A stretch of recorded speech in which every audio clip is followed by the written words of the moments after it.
freedom isn't free. We lost our way. We didn't know where to go. We didn't know what to do.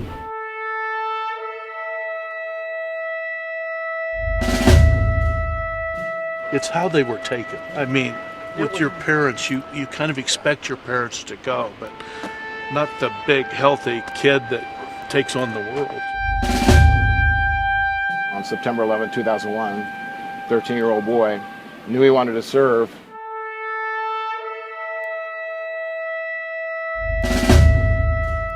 September 11th was a time clock that started counting down our children's lives. It's a loss only a Gold Star family can know. And with that loss comes the pain the Pentagon's latest casualty report brings as America's longest war has now come to an end. It tells us about 2,300 service members died during the war in Afghanistan. 4 of those service members were the sons of the Miami Valley families you're about to hear from.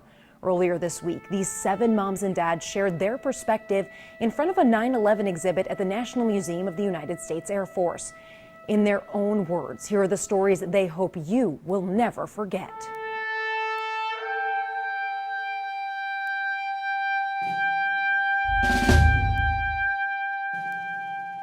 Our son was noted for playing pranks.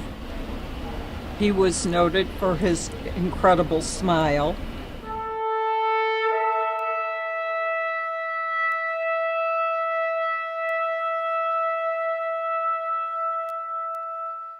The way he lived life, full out, happy, getting people together.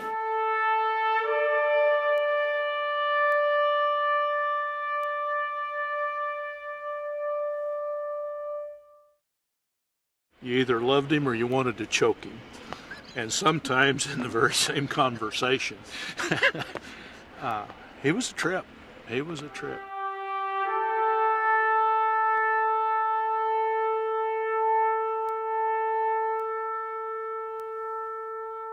Wesley was a great kid, just funny, outgoing,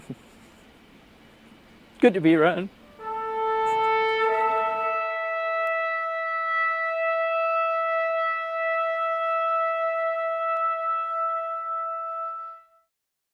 When 9/11 happened, Wesley was about 14. He came out and he said, "Dad," he goes, "can I get a fake ID and join the Army?" But on 9/11, on the day that happened and the towers fell and we were standing there as a family talking, our son made a decision that he wanted to serve his country. And he was killed June 3rd of 2011. And he was shot by a sniper. I guess if there's anything good, he died instantly. He didn't suffer.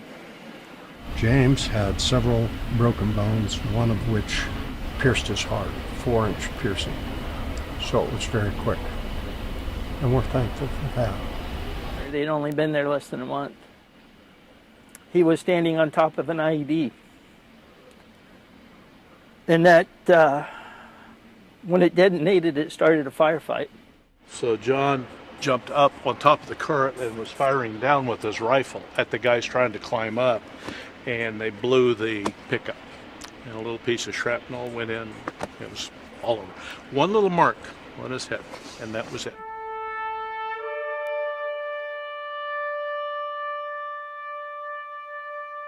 It's the worst thing that I could think of that could happen to a person. I wouldn't wish it on my enemy. It's terrible. Their life changes forever. As Paul said, it was one of the most challenging and difficult periods in our life. With Wes, I never expected it. Each time he went, you don't think about it, he's going to come back. And then they don't.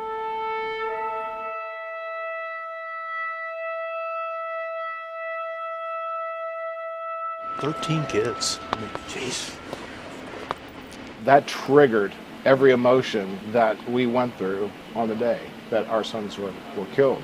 The latest thing that happened, did it rip open a scar or a wound? No, it was open already. The first thing we did is we put our flag at half staff. We didn't need to be told.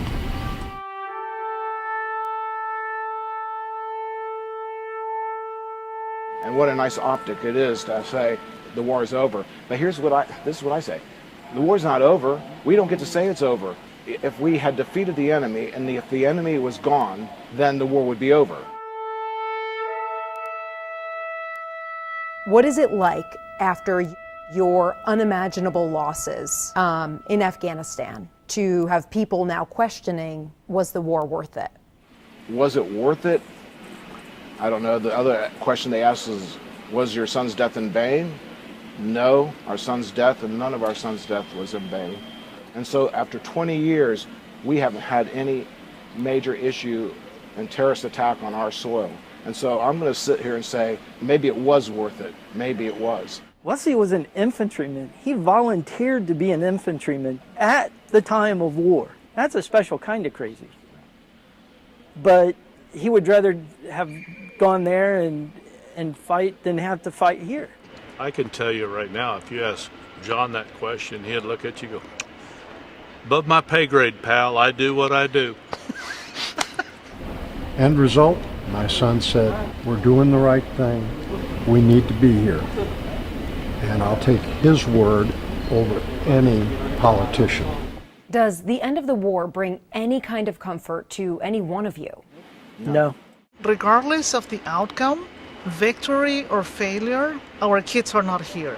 So it doesn't matter, really, because they are not here. But also we want everybody to know that our kids gave their lives for this country, and they loved United States of America. Yeah, they did. September 11 had a lot to do with many of our kids. So they fought for you and me. We want to talk about our sons. We're proud of our sons. We're proud of what they did.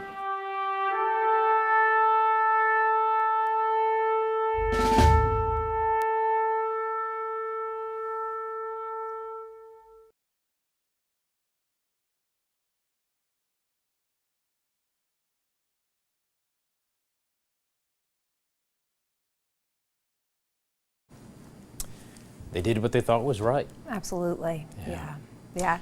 You know, I have spoken to two of those families that you interviewed, and I know there was one, the Groves family. I mean, I must have sat in a restaurant with them for the better part of 40 minutes. They were at another chair, and I was at a different table. And I think, Molly, even though we heard the emotion there, we felt the emotion, we saw it, but they still want to talk about their boys. That's exactly what all four of those Gold Star families you just heard from were saying. They said, say their names. We have to say their names, keep their memory alive. And they said, we want to talk about our sons. Said a lot of times people don't exactly know how to approach them, and so maybe they just won't say anything because they're afraid of saying the wrong thing, but they say, no, approach us, give us an opportunity to talk about our sons. That's what makes them happy. You know, and I know you spent the better part of an hour and a half or 2 hours with these families. Yeah. I thought it was interesting. Dads did most of the talking, but I can tell you, two of those families that I met, the dads told me had it not been for their wives and the support that they had in the days, the weeks, months, and years after their sons were killed, that they wouldn't have made it. It's also the way that the Gold Star families lean on one another. All four of them said that that's been a huge part of their healing and their getting through this process, is that they all try to connect with other Gold Star families and go to different events because really they're the only ones who can understand this kind of a loss. Yeah, they say the connection that they hate having, but Right. they're thankful they have that connection so they can lean on each other. Very, very powerful. Something for all of us to definitely think about. Yes, and thank you so much to those Gold Star families for being so open and willing to share their stories. Yes, thank you. You know, folks, all week we have looked at the impact at the 9/11 attacks, not only that day, but the impact it's still having on our neighborhoods, our towns, and our country today. Tomorrow afternoon, be sure to catch our special program, 9/11, 20 years later. That's right after our new newscast at 12:30 on our WHIO TV Now streaming app. You can also find that on your Roku, Amazon Fire, Apple TV, and Smart TV devices.